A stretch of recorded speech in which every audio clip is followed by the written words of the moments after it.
Hello! Sorry, that was for the first two people who watched this video and no one else. I find it necessary to treat the rest of you as hostile. If I ever find you in person, I'm gonna throw Legos at your feet. Okay, let's talk Don't Hug Me, I'm Scared. Scary puppet show. Got it? Good. Patricia Taxon points out in her Don't Hug Me, I'm Scared video essay that most of the discussion of this show is less revolved around actual interpretation and more around a literal analysis of what's going on in the show. She criticizes most of the analysis of the series for not exploring what it means to them. So I'd like to join Patricia on the isolated island of interpretation rather than plot explanation. I'm not here to tell you what the creators of the show secretly meant to be the plot. I'm applying a framework of analysis to the series. Not to tell you what the series really means, but to tell you what the show makes me think about. What I see in the series is an exploration of our cultural relationship with truth. I don't know if that was the explicit intention of the creators of the show, but I believe this interpretation is quite present and available in the text. I don't think I'm offering anything radical to the conversation. I'm just participating because I have something to talk about that interests me. I'm just one of the gals at the book club. I don't think Christine did her reading, by the way. She just repeats what the person before her said. So, Don't Hug Me, I'm Scared is inherently structured in a way that draws on our relationship with truth. By framing the show as a parody of children's television, it inherently comments on the medium that it parodies. Kids shows represent the way we learn about the world and how it works. They present truth to us at a vulnerable time. For example, we can look at this episode of Sesame Street that teaches us about Father's Day. In this episode, we see Rosita try to send her father a letter, but she gets distracted when this other puppet that I can't be bothered to learn the name of convinces her to make a video instead. A bunch of other characters interrupt Rosita's message to add showmanship, but this makes her upset because she just wants to share how much she loves her dad. Finally, she does record the message and leaves a sweet, heartfelt message to her dad. This teaches children that it is a moral good to appreciate your father on Father's Day, and that the most important thing is not what you do, but rather that you just show heartfelt appreciation for your father. There's also a flying phone that pretty plainly explains Father's Day to Elmo, as well as James Corden. Anyway, the show tries to communicate simple truths to children, like what Father's Day is, how to celebrate it, and the moral value of celebrating it. That's why Don't Hug Me, I'm Scared works as an exploration of truth. It takes the format of a show that tries to simply and plainly present truth and uses that format to express the complexities of dealing with truth in real life. Becky Sloan and Joe Pelling used truth as a tool to make their series both compelling in emotion and subject matter. As an example, we can look at their behind-the-scenes featurette that they released as a reward for their Kickstarter. It's a clear example of playing with truth to create an emotional effect. In the Kickstarter, everything starts out just a little off-putting. They show some pretty standard stock footage and then blatantly lie about what the series is about. Don't Hug Me, I'm Scared is about three best friends who go on an adventure to find a magic pirate ship. They show concept designs for characters that aren't going to be in the show. The stock footage keeps looping over and over with no variance. Then, one of the shots we've seen over and over with no variance, hitting a nail with a hammer, suddenly switches to a scene of violence where we see the nail go into a hand. Shortly after, there's some weird behind-the-scenes footage which clearly doesn't belong there. It's upsetting, and it pulls this off by having a slight disconnect from reality. The usage of this disconnect is pretty transparent in the Kickstarter video. In the show, it's used all the time though. There are two effects this creates: humor and horror. Part 1. Disconnect from reality. Isn't he stupid? He sure is. No. There are very few characters in Don't Hug Me, I'm Scared that seem entirely grounded in reality. There seems to be some sort of filter in their brains that prevents them from thinking about things the way a normal person would. Their responses do have a traceable line of thought, but that line is generally flawed. The main three in the cast all have different personality traits that make them disconnected from reality in their own ways. Yellow Guy is probably the most obvious example of this. A lot of his disconnect from reality stems from his naivety. He has a lot of enjoyable interactions because he tends to be the least critical of the group. When the teachers say something, he tends to accept it, albeit with strange and irrelevant applications. Wow, I'd like to be as smart as a computer. Duck tends to be disconnected from reality because of his pride. He serves as a perfect foil to Yellow Guy. While Yellow Guy is innocent and unassuming, Duck tends to act as a worldly wise man know-it-all. Although Duck isn't particularly knowledgeable, he tends to speak and act as though he is. Need to be more aggressive. That's how you get ahead in the workplace. Attention freaks, it's me. Red Guy is the most grounded of the crew. He does have his moments of pure disconnect, but for the most part he is presented as fairly rational. In many ways this makes him almost grounded in reality, but he isn't quite the whole way there. Where Red Guy becomes disconnected from reality is in his disinterest. Hang on a minute. These pictures, they've all been framed.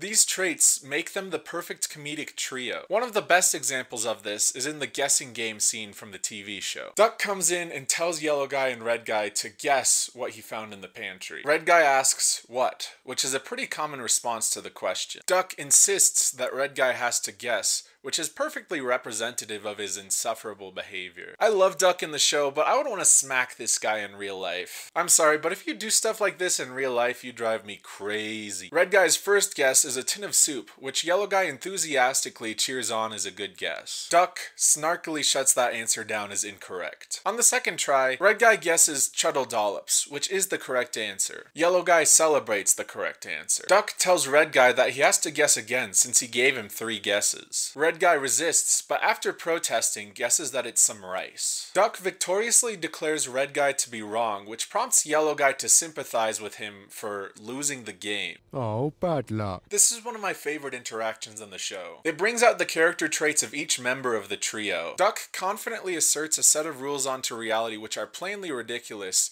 but he insists upon them due to his unearned pride. Red Guy acts appropriately to the situation, but Yellow Guy uncritically accepts the narrative created by Duck. Another fun example of this dynamic is between Duck and Yellow Guy. In his Memories song, Yellow Guy recounts the story of Duck telling him about the military. Duck states that the military are invincible and tells Yellow Guy that he can't join because he's far too weak. Although the second part of the statement might be true, Duck gives off an air of expertise that doesn't match with his knowledgeability. Yellow Guy doesn't have the filter to understand the ridiculousness of Duck's claim. Right before the Chuddle Dollop scene, Yellow Guy and Red Guy are watching Gralton and Havris together. The man, Gralton, clearly calls Havris by his name in this short clip. Only a few seconds later, Yellow Guy feels the need to say that Gralton is the dog. Red Guy corrects him, but ultimately softens his correction by adding "I reckon" to the end. Red Guy once again shows himself as the grounded character, but he is ultimately detached enough to limit how grounded he can be. Disconnection from reality is also an important storytelling element for the horror. The iconic line from the first video, "Green is not a creative color," is one of the first indicators of this type of horror. It happens before the episode gets really scary, but it's clear that something is wrong. This isn't how a teacher should act. The reality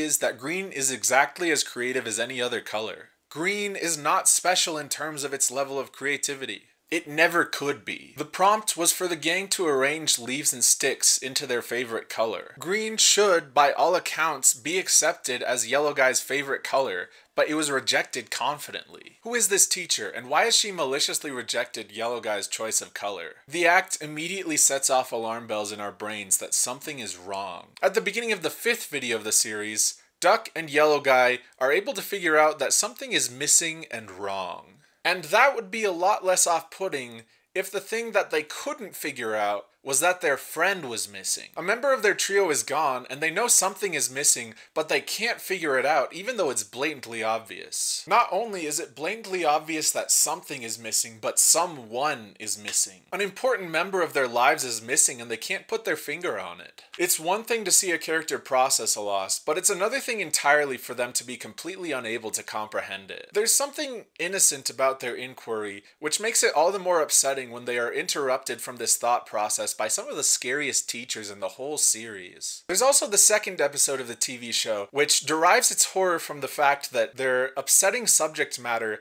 death, is treated more casually than any other subject matter in the whole series. Duck finds out that he's dead and treats it as casually as if he found out that he was winning a small prize. Red Guy's jealousy is funny, but their banter feels so wrong because they're treating death, one of the things that we fear more than anything else in the world, as if it was something desirable. They hold a funeral for Duck, and the crew enthusiastically sings a song to prepare for it. The funeral feels like a slightly stuffy celebration. After all this, only after Duck is dead and buried in the ground does anyone acknowledge the actual tragedy of the situation. The character's lack of connection to reality does make for both funny and scary moments, but if that were the gist of the theme's usage, I don't think I'd be making a whole video about it. Truth, as a theme, really rears its head with the teachers. Part 2, the teachers and truth. The show plays with a pretty standard format where the main three guys come across a problem and then a teacher arrives to explain the solution to the problem. Each teacher has a truth to teach, and the characters interact with that teacher reflect in some way our cultural relationship with truth. The format then serves as the perfect way to explore our toxic relationship with various aspects of truth. The teachers arrive and present themselves as authorities. The show becomes upsetting when we start to question the motives or the authority of these teachers. They have a position of power over the main three guys and do not wield their power to the benefit of the main three characters. Come on guys, let's get creative! Ow!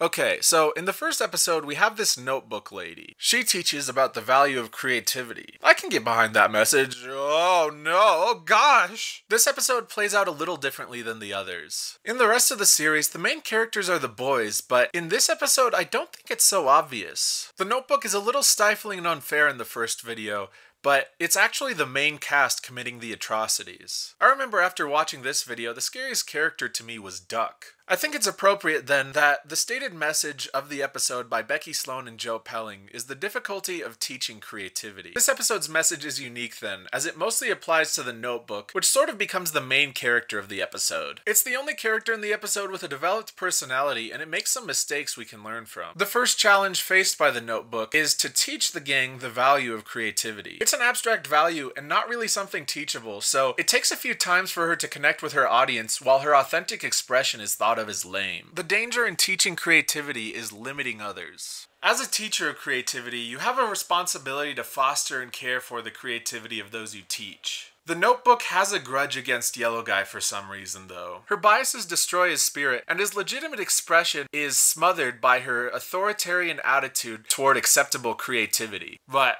hold on a minute. Yellow Guy's first instinct when he gets a hold of some paint is to paint a picture of a clown. What sort of a freak is this guy? It was clearly the right decision to cover his painting in black oil. Then things go crazy. The notebook sets everyone free to get creative. All sorts of dark imagery pops up. As a one-off artsy video, this is allowed to be as esoteric as it wants to be. After a spooky montage, the notebook finishes the song by admitting this was a mistake. My interpretation of this scary montage is that it shows that creativity is not unequivocally a value. It can be misapplied, and we can all be the worse off for it. There are boundaries not to be crossed. While the notebook did teach boundaries, they were counterproductive and smothering to the human spirit, and they didn't prevent anyone from doing any actual harm. Creativity is good, but that doesn't mean that playing with a human heart is good, even for the sake of creativity. It reminds me of the Stanford prison experiment, or the progress that was made in the field of medicine through experiments that were quite frankly evil. They were all done in the name of the advancement of humanity, but there are greater values. In the same way, the truth of the value of creativity is a much lesser truth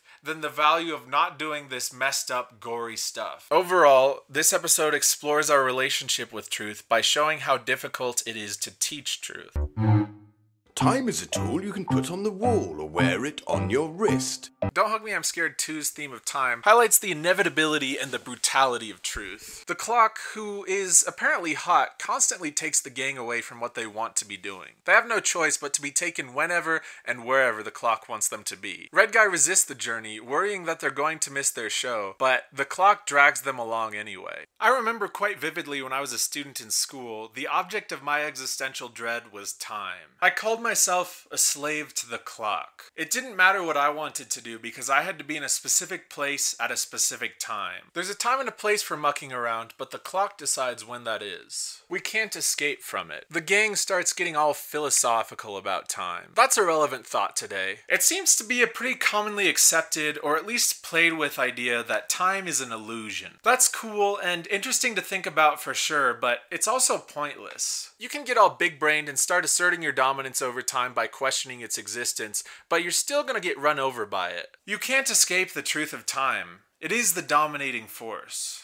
You literally have no power over it. There's nothing you can do to escape. Unless, apparently, you go into space for some reason. The truth is that you are headed on a one-track train to death, and that train doesn't make stops. The clock comments on how time makes your appearance change, and then the gang starts rapidly aging. Yellow Guy begs the clock to make it stop, but he says that it's out of his hands. He's only a clock. Death taxes, and the progression of time. It doesn't go backwards, only one way. In a sense, time is the ultimate inescapable truth. Denial of time is futile because it keeps going forward at the same rate, and there's nothing we can do to stop it. We can't operate without it, even though it's the force that will eventually end our lives and everything. The episode's aesthetic contrasts that of a kid's show, because obviously you can't show that brutality to kids. The whole truth includes brutality, though. Avoiding that part of truth is to neglect an important piece. The truth of time is that it is a straight line to death. So,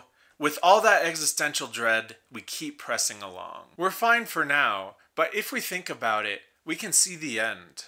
And it's terrifying. Don't worry, I'm sure you'll be fine. But eventually everyone runs out of time. But the present is still available to us. Death is only an idea as long as we aren't in direct contact with it.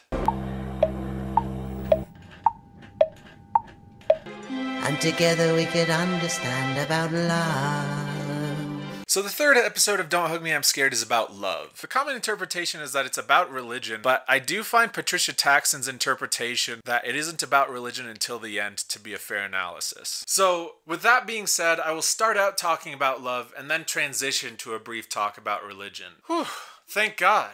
I was worried I'd have to talk about something controversial. So this creepy preacher baby pigeon guy approaches Yellow Guy and offers him hope in the form of love when he's isolated from his friends. The messages about love are quite convoluted though. The pigeon offers to hold Yellow Guy's hand, but as Yellow Guy reaches out to do so, he flies away. The messages about love make no sense. The background singers repeat that love is a place, love is a thing, but what on earth does that mean? In part, this is just a problem with the English language. Love is a word that's an umbrella over several different concepts. We don't have the tools to express different forms of love, and thus truth becomes muddled. Here we see the ambiguity of truth. That one word serves as a combination of a general positive feeling toward all of mankind, romantic love, and religious devotion. When we preach love as a value, it tends to lose its meaning. Everyone preaches about the value of love. From your mom, to the local church, to the Beatles. Everyone is talking about it, but what does it really mean?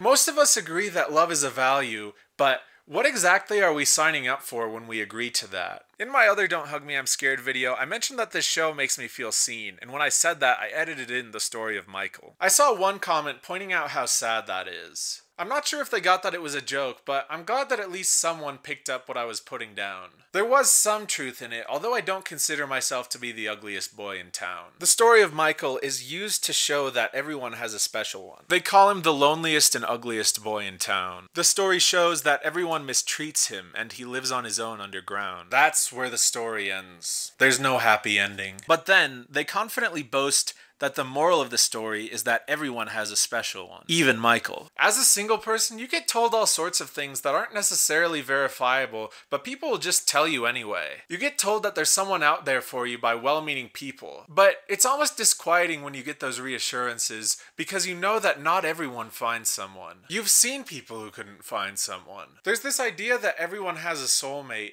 but that would imply that whatever forces draw people together also screw some people over. Yes, things will probably turn out okay, but hearing reassurances that they 100% will increases my anxiety and feels hollow to me. It implies that if I can't find someone, it will be an exceptional failure. So for this group to tell a story where Michael does not have a special one, only for them to reassert that everyone has a special one, feels validating to me. For all of their big talk about love, these people aren't really loving. The heart of their behavior seems subtly to me to be more like control. When they introduce Yellow Guy to their god, they demand that he change his name and clean his brain and forget about everything he ever knew. Let me tell you, being in a controlling religious environment is terrifying. There was a time when a cult tried to recruit me, and even though I was never in any physical danger, it was one of the most deeply disturbing psychological experiences of my life. It's my soul. Having someone try and force me to align it in a certain way is incredibly invasive. There's nothing loving about control. It's one of the least loving things you can do, and yet these people are convinced that they are doing good by forcing Yellow Guy to convert. Join the king! And you will never be alone.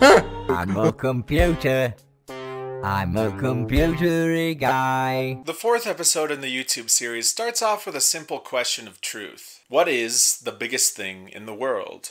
At this point, the gang is used to having truth talk to them at any time they come across a question. They look over at the globe expectantly, and it finally comes alive, only for the computer to take over. The computer asserts its own value, with no regard for solving the problem that the gang are working on. Whenever Red Guy tries to get a word in, the computer interrupts him. They were hoping to get information from the computer, but instead it collects information from them. That's quickly becoming more of our reality by the second. It reminds me of the now unfortunately common saying that if you're not paying for a service, then you are the product. How weird and screwed up is that? We didn't want to pay for services, so instead companies pay them for our data. We've flipped the relationship between consumer and product. It sounds ridiculous on paper, but here we are. Red Guy tries to get rid of the computer, but it starts to dominate reality. Or truth, if you will. Yellow Guy wonders how he could still be himself, but inside the screen. The computer replies that he isn't himself, but rather his digital self. Virtually real, but controlled by the real him. I don't know how much of this is intentional, but it reminds me of the fuzzy relationship that we have between our digital selves and our real selves. In one sense, it's not real, it's a display. But in another, it is real. One Piece is real! Can we get much higher? You really are putting a piece of your soul on there when you post on the internet. We then see the funnel of only 3 things to do. The 3 things to do in the digital world are charts and graphs, digital style, and digital dancing. Hey, this is fun. It reminds me of the way algorithms work. Algorithms don't tailor content specifically for you. They try to find an addictive rabbit hole to send you down. This is somewhat of a known feature on TikTok, where people will say that you've ended up on a certain part of TikTok. Obsess over your likes, idealized country lifestyle, doing digital dancing. Hey, this is fun. Watch the line go up. Unethically sourced fashion haul, doing digital dancing. Hey, this is fun. There's no genuine engagement though. It's just an endless stream of stimulation. How is truth attainable when you're constantly fed sludge by the algorithm? This overstimulation is so far from where they started. They had a simple question to answer and didn't get it. The digital world and its goals became truth.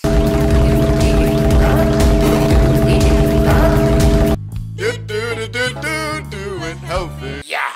Don't Hug Me, I'm Scared 5 is universally understood to be the most terrifying, and with good reason. It's probably the most confusing and easily has the darkest moment in the whole series. This time, it deals with the uncertainty of truth. This is the one where Red Guy is missing and we don't know where he is. Just in time to distract them though, food starts talking. They start spouting health advice related to food. There's nothing particularly bad about this advice at first. It is a little extreme though, and they state the consequence of unhealthy eating as teeth going gray. Food works as a case study for the uncertainty of truth because it's an area in which it's really difficult to discern truth. Back when I was on Facebook, it seemed like every other day you would come across an article that said this food or that food was secretly unhealthy or healthy. The teachers in this episode, for reasons that are entirely indecipherable to the viewer, constantly teach false information and contradict themselves. Duck blatantly calls them out on their crap. That doesn't make sense. Something's wrong. Something is wrong indeed. Every day, it seems like the bad or unhealthy food is determined by a different factor. Is the problem sugar, cholesterol, trans fats, salt, or calories? It seems impossible to find truth in the realm of health, especially for the average consumer. What constitutes a healthy body type? Do you need to be jacked, well-toned, or skinny? Is it okay to have some meat on your bones? Is this just your natural body type, or is this a problem? The people who try to make health simple only end up making it more complex. I think the problem is really exemplified with the show's jab at the food pyramid. The can asks how we can know which foods are the healthy ones to eat, and the slab of meat says that's easy, as he points to the simple health shade. Dog, they've got cigarettes and milk grouped together in a world of their own. No thanks, I won't have a cigarette today. I've already had my milk. I loved the food pyramid as a kid. It was simple. The stuff at the bottom is important and you should eat more of it, and you should eat less of the stuff at the top. It's all part of a healthy, balanced diet though. We also learned about the pyramids around a similar time, and each level of the pyramids was divided by class. It was a lot of fun to think about the ice cream bourgeoisie lording it over the proletariat. Proletariat bread? Glutentariat? Doletariat. Then it gets replaced by this nonsense? What on earth is this sideways pyramid of disappointment? And now it's a plate? If I'm gonna be a boomer about anything, it's gonna be this pitiful plate of pleasure pacification that preempted the pyramid. This is my Pluto. You heard about Pluto? It's messed up, right? If you think about it, the pyramids and Pluto aren't just sad little anecdotes that we can make memes about. I think there's a real existential dread attached to these losses. We didn't just learn these were wrong. We learned that the things we were taught as fact were blatantly wrong. Can we be certain of truth if Pluto isn't a planet? If the food pyramid is unhelpful and potentially even harmful, then where does the line end? What else were we misinformed about? It's silly, but it's a minor collective trauma in a sense. Minor tangent here, but I think stuff like this really damages our collective sense of truth. When we can't rely on authority, we might go to other places which aren't necessarily safe. You can't go through life mistrusting everyone and maintain your sanity. You have to trust someone. And when you feel like you can't trust authority, you end up in the Wild West of ideas. How can you be sleepy if you don't know how to have dreams? I'm gonna be real with you guys, I don't really feel like talking about this one. It's sort of an odd duck now that the TV show exists and provides different answers. Red Guy gets taken to this control room and we see truth as a creation and manipulation from those in power. That's about the only insight I really have here. Red Guy stumbles across this room and realizes that their world was controlled by a panel. Roy shows up and we're like, oh, he was the guy in charge. So there's some thread of the creation and manipulation of truth to explore here, but I just don't feel like there's that much meat to explore on this episode's bones, truth-wise. It's a shame because it's almost a statement of higher truth, and it kind of pairs well with the last episode of the TV show. But to dig into this much further would be to draw into an essence that I just don't see in the show. But hey, now we can talk about the TV show, which absolutely slaps. I certainly wouldn't want to be late for my job, would I? So, the TV show serves as a bit of a continuity reset, which makes sense because the ending of the web series is pretty final. There's no more dead duck or giant control room, and we can get back to the teachers trying to teach. If there's one episode that feels like the distilled, no frills, don't hug me, I'm scared experience, it's this one. This episode starts off pretty quickly with its teacher. He's a briefcase here to teach the gang about jobs. He excitedly tells them that they can do whatever job they want and gives them several options for jobs. It's all so glamorous. You can be an athlete or work in an ice cream stand or be an astronaut. That's the promise we're given as children. You can do whatever you want. Then reality hits. Some may get to pursue their dreams, but many of us just end up somewhere. After all the promises of possibility, the gang just ends up at a factory. Whether they like it or not, this is now their workplace. This new workplace sets its own rules and essentially perpetuates its own truth. If you want to make it, then you have to play by its rules. Not all of them are terrible, but this world of the workplace subsumes truth. There's a set social norm to this workplace. If you want to be liked, then you have to be a bit of a cheeky guy, which entails making cliché jokes. I'm making bits and parts, although sometimes I feel a bit like the bits and parts are making me. Yellow Guy accepts this world uncritically and is able to get ahead because of it. Duck rejects the values of this world and doesn't fit in. At every turn he is put down because the system reinforces its own truth. You are either part of this culture and will succeed, or you can reject it and thereby be rejected. The system of the workplace demands that you be a certain way and creates its own truth. After that truth is created, it can be enforced and therefore is self-perpetuating. Red Guy runs off to the phone that has been ringing. He answers to inform the caller that he doesn't actually work there, but the phone system commends him for his gumption. Soon, by complete accident, Red Guy finds himself in a position of power. The position of power is then validated and reinforced by the fact that Red Guy is in power. You're upper management, look. What does that mean? It means you can do anything you want. Yet again, the truth created by the system becomes self-perpetuating. Since hazards are considered an inevitability in this system, they are treated as a moral good. Only in a freak accident can you appreciate all the times that you haven't been in a freak accident. When Duck finally has enough, he is fired, but really is taken to therapy for forced assimilation. The solutions revolve entirely around doing whatever it takes to get Duck back into the workplace. The Carehound consumes Duck only for him to be spat back out. This time though, Duck is assimilated into the proper workplace attitude and is ready to be part of the team, cliché humor and all. A workplace accident happens and the system is entirely unequipped to deal with it, except in the sense that it has already controlled the narrative. Duck reawakens and tries to fix it, only for the briefcase to reappear, finish the song, and reset the status quo. When they return, Duck asks what this whole thing was for. After all that insanity, this world, this cruel, dystopian, restrictive environment was all just for a little bit of money. It was a whole system of truth residing outside of their regular lives, and in return for their participation, they received only a tiny amount of money. You can be anything you want to do. Well, I'm dead. I already talked about this episode a bit earlier, so just to reiterate, the second episode of this show deals with death. The horror of it is how casually the show deals with it. Death is one of the greatest tragedies of life, and it feels wrong to see this show treated as something desirable. Duck finds out that he's dead through the newspaper. He literally laughs off his cause of death. I forgot to drink water. Red Guy gets incredibly flustered, hoping that he in fact would be the one to be dead. Here, we see the neutering of truth. The tragedy of death is devalued, and since we, as an audience, know the weight of the subject matter, it's both funny and upsetting to see the status quo overturned. When the coffin teacher arrives, he can't even tell who's dead. He performs a test on Duck to see whether he's dead, and Yellow Guy tries it, only to mangle himself. They sing a song about how excited they are for the funeral. They take such a casual attitude to the situation that they get distracted making shepherd's pie. They show up to the open casket funeral, and Duck doesn't stop talking even though he's supposed to be dead. As the funeral ends, Duck almost walks off before he's reminded of his role as a dead person. Only when they get home does the truth start to settle in. Yellow Guy mentions the idea of Duck coming back, and Red Guy reminds him that he's supposed to stay in the hole. Red Guy notices how many pictures of Duck were around, but doesn't have the emotional clarity to connect this with a sense of grief. Through a bit of a freak accident,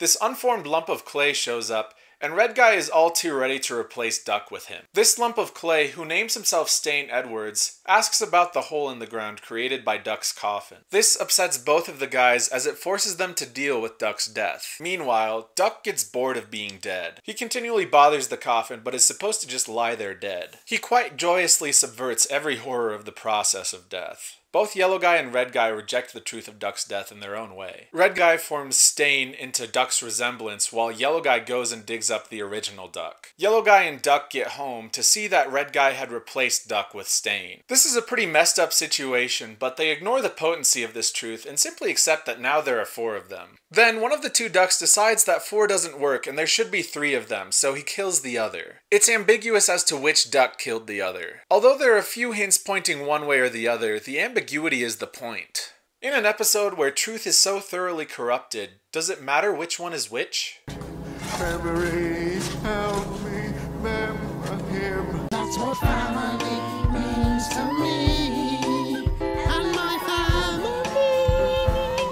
So, in this episode, Duck brings the Chuddle dollops from the kitchen. For some reason, they can't open the bag. Lily and Todney show up to help. They quite easily identify the issue. The Chuddle dollops are in a family pack. Since they aren't in a family, they don't qualify to open the pack. The crew objects. Duck seems to think they're a family, although they can't identify their roles. If they aren't a family, then the gang is unsure of what their identity as a group is. Yellow Guy knows he has a family, though. He thinks of his dad, but Lily and Todney shut him down. A family is the full set. To show the value of family, the 2 launch into a song about the value of family. And that's very nice. We're all happy for Lily and Todney that they value their family. And yeah, we all know that family is important. We've seen the statistics about absentee fatherhood and whatnot. The application here is not to be an absentee parent, though. I think the risk when we push the value of family is that the people who need to hear it aren't hearing it, and the people who have no control over their situations are the ones who hear it loud and clear. The message is that something is fundamentally wrong with you if you aren't part of a traditional family structure. It's true that family is important, but if the value of family doesn't apply to you, then you're kind of out of luck. Don't be an absentee parent. That's awful. Other than that, though, what can you do? Like, if you don't have a toxic family, then you should value them, but to browbeat people who have no control over the situation with the value of family just serves to devalue their personhood. Here, we see the inapplicability of truth. What does the truth of the value of family provide? Duck feels inadequate and flustered that he cannot participate in this thing that is out of his grasp. Red Guy also feels inadequate and begins to hate the people around him in favor of an ideal that he can't grasp. Yellow Guy is just kind of vibing, honestly, and we love him for it. Duck tries to graft himself onto a family of bread, but when he gets rejected, he acts as though he had no interest in having a family in the first place.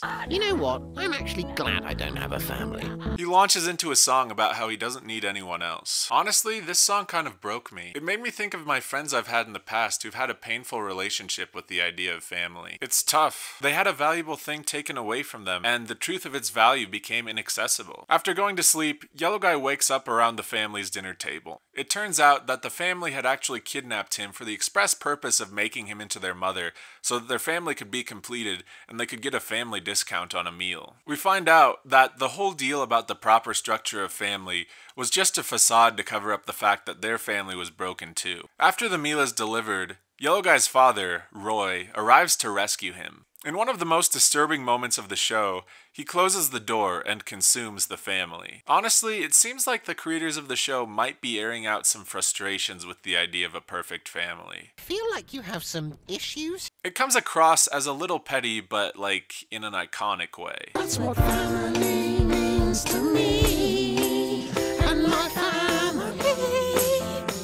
You've gotta be better best friends. In this episode, the gang berates Yellow Guy for not remembering the password for the computer. Warren shows up to teach them the value of friendship. Warren appears as a self-help guru, but immediately sets off some alarm bells that he might not be an authority. Right out the gate, Warren reveals his motive for teaching. He comes from a place of insecurity. Warren tells the story of how his friends didn't treat him right. He tried to enlist them into his business ideas, but they didn't go for it. By the end of the song, Warren states that the problem is that his friends needed to be better. He fails to consider that maybe it's okay for his friends not to want to participate in his business ideas. Warren is incapable of self-reflection and, as a result, cannot apply the lessons that he teaches. Warren then represents the failure to apply truth. None of Warren's advice is bad, but he is entirely unqualified to give it, and the fact that he's the one giving it invalidates it. It seems as though he proliferates the value of friendship in hopes that other people will change to adapt to him. If they are the problem, then he can try and fix them instead of working on himself. With Yellow Guy's brain friends, Warren interrupts their dance party that they're all enjoying to put on his podcast. When everyone objects to Warren's attempts to put on his podcast, he tells them that good friendship is about doing what everyone wants, not just doing your own thing the whole time. This is true, but Warren is the one doing his own thing. As he teaches the lesson, he's the one contradicting it. Just remember,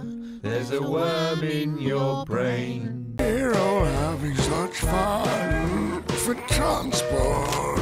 Oh. Episode 5 starts out with Yellow Guy and Duck perfectly content doing mundane activities. Red Guy gets frustrated with the mundanity and lashes out against his life, stuck in the house with these two. Well, I say put the clipboard in the bin, because I hate the clipboard.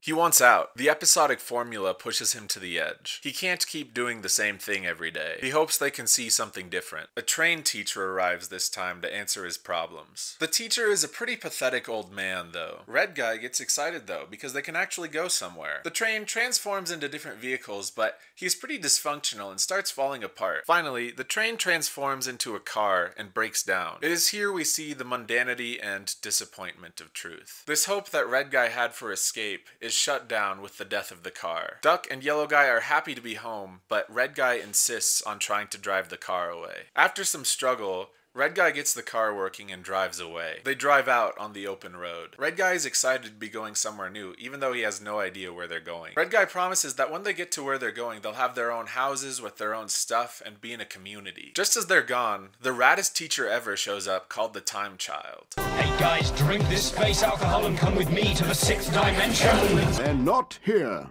Oh, what? He might seem like just a throwaway gag, but he actually emphasizes the theme quite well. While Red Guy took them away, they missed out on excitement. Yet again, we see truth as disappointing. The Time Child may as well have never arrived. The life that is out of their reach is exciting. The life that they are stuck with is mundane. After some disastrous mismanagement of the vehicle, the car breaks down and they end up in a dump in the real world. Instead of the lovely suburban environment they were promised, they come across the most disappointing, mundane place imaginable. Reality cannot be more disappointing. Yellow Guy asks what happened to the neighbors and the community. Red Guy reassures Yellow Guy that they will be there, but in a way that's not so reassuring. He can't cope with the fact that they are permanently locked in mundanity. Disappointment is their ever-present truth. The journey always ends up back at home.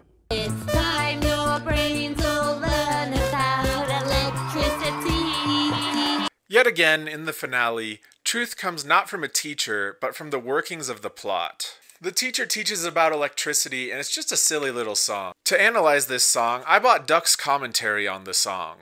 What about my shredder? My personal shredder. I think a section that really spoke to me in this was in page 202. It said, what about my shredder? My shredder. My personal shredder. Incredible stuff.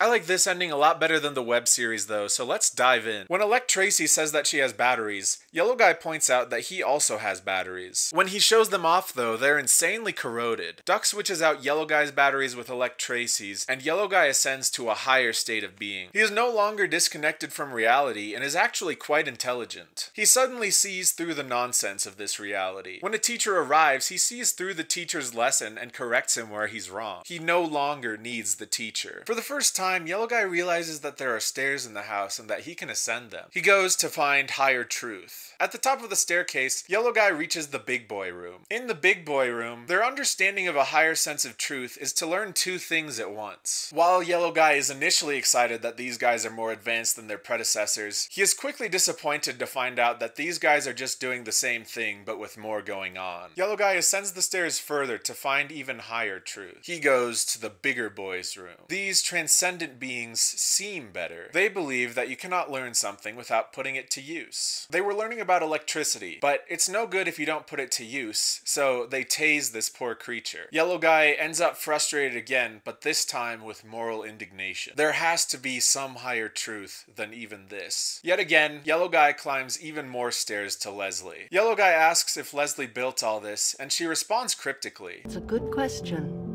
She offers to help Yellow Guy out if he helps her tidy things up. While they're tidying up, Yellow Guy accidentally breaks a figurine of Duck, but Leslie doesn't mind, saying that she has plenty of backups. It indicates that the three guys on the main floor are inherently disposable. Remember when there were two ducks and then one killed the other? It turns out that it doesn't matter at all which one was real. They were all replaceable. In response to Yellow Guy's search for answers, Leslie hands him a book. She tells him it's what he wanted. After that, she sends him away, saying he doesn't belong there. As Yellow Guy walks away, we see that there is yet another set of stairs. Even at seemingly the highest level of truth, there is still more to be discovered. While Yellow Guy was out, the power was out, so as soon as he comes back down, Duck steals his batteries. Without the good batteries, Yellow Guy has no ability to comprehend the higher truth. All he is able to comprehend about this book is that it's something shreddable. They all celebrate as the book is stuffed down the shredder. There's something quite existentially upsetting about this. People talk about this scene in terms of trolling fan theorists, and while I think that is a layer of interpretation, I think the most upsetting thing about this scene is that they were so close to finding higher truth. Yellow Guy was holding the answers in his hands, and he shredded them joyfully. Higher truth is unreachable. Stop showing off. I can make up words too, you know. So, that was fun. Maybe a little headier than I would have liked at times. I would like to remind you that I'm still just one of the girls at the book club. Cool. So, now it's time to roll into a potentially even headier zone. The whole show has a bit of a postmodern feel to it, doesn't it? To vastly oversimplify, postmodernism is a rejection of a grand narrative. Truth, or the illusion of truth, becomes a tool of those in power in order to continue exerting their power. The teachers show up and push their truth onto the main cast, and the show is implicitly critical of these peddlers of truth. It shows them as either incompetent or malicious, often in some unknown, frightening combination. The grand narrative cannot hold weight because these teachers are not in genuine pursuit of sharing truth, but rather pushing their own agenda. Postmodern levels of cynicism aren't sustainable, though. If it's all meaningless, then what are we to do? If truth doesn't exist, then why do we keep going? Are we to reject any sense of truth just because we cannot trust those in power? No. We need something to anchor ourselves to. In a world of chaos, what's left for us? Meta-modernism is the next stage of thought after postmodernism that suggests that maybe life is meaningless, but once you accept that, you can pursue meaning anyway. Life has no meaning, so you are free to find it where you want. Time and time again, this is what we see the characters do at the end of the episodes. Maybe those weird religious guys don't have the answers for what love is, but we still love you. The family might have excluded us, but we can still choose to be a family. The worm might not know how to be a good friend, but you are our friend. And if that were how things ended, it would be kind of nice. Sure, these three guys live in an actual nightmare, but at least they still have each other. The teachers might be evil, but they can take the good and leave the bad behind. They can form their own narrative. Not a grand one, but a personal one. But that's not the end. Every time these guys find some personal sense of truth, they immediately contradict it. I think the third episode of the web series brings this to light really well. Yellow Guy wakes up and the whole thing was a dream, but his friends brought him the the last egg. He is happy to receive this gift, but then this horrible thing pops out of it. It seems like an innocent creature, and a sentient one too, as when it pops out, it says, "Father!" Duck immediately swats it and kills it. Pesky bee! This scene made me more upset than any other in the whole series. It almost made me want to stop watching any of it ever again. If not for the meme status it achieved with my friends, I would have stopped. The TV show does this meta-modern stuff a lot though. They all learn their lesson and take something nice to heart from it, but then something minor goes wrong and things break out into chaos. The message feels pretty clear. You can't find personal truth. You're too broken to even do that. The show offers a meta-modern clarity, only to double down on a nihilistic postmodern perspective, leading us to post-meta-modernism. Now, that's a lot of big words. Is it possible that I'm overinterpreting? Is it possible that the curtains are just blue? Yes. It's almost inevitable that I'm doing that a little bit at this point. This is where the art led me though, and it doesn't feel like I'm just making things up. Is the value of horror not to help us cope with difficult emotions in a safe environment? You can say, oh, this is just a silly show about puppets, it's not that deep. But I feel like people are all too quick to disregard meaning. If horror doesn't point us to real fears, then that catharsis is entirely empty. If you insist that Don't Hug Me, I'm Scared isn't about our relationship with truth, then I would argue that it wasted its potential. I'm not attached to the big words. It doesn't need to be a postmodern rejection of meta-modernism. It does need to be meaningful though. As I stated in the beginning, the show made me think about these things. To not explore what the show made me think about would be to rob the show of anything but empty entertainment for its own sake. This whole essay was essentially inspired by the ending of the TV show. When the gang shredded the book, it stuck with me. They came across higher truth and didn't have the tools to comprehend it, so they shredded it while celebrating. They were destroying something that we know as external observers is so important. That's also why the web series finale didn't sit as well with me. It offers too much clarity. There is some horror in the idea that a hell world is controlled by someone else, but there's also some comfort in that clarity. After the TV show though, we have no idea what's going on or who's in control. That's terrifying, and it matches the world we live in a lot better. That horror that we can't find meaning is ever present and devastating.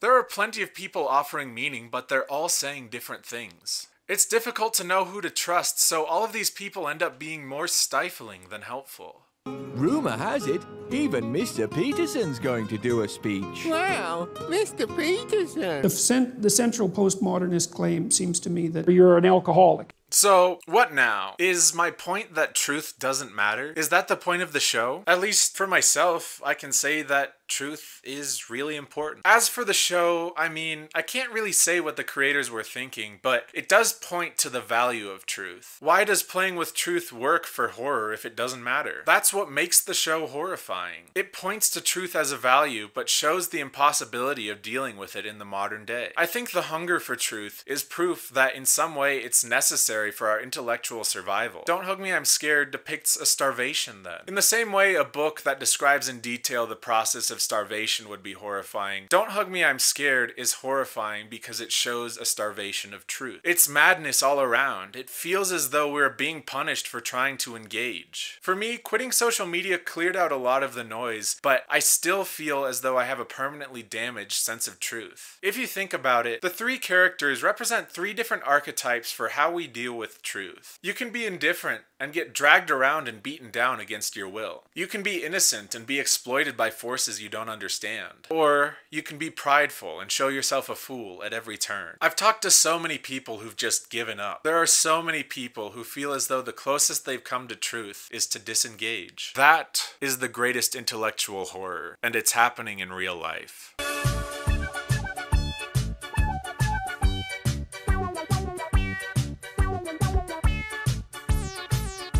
What I want to have happen from this talk is that I make more money.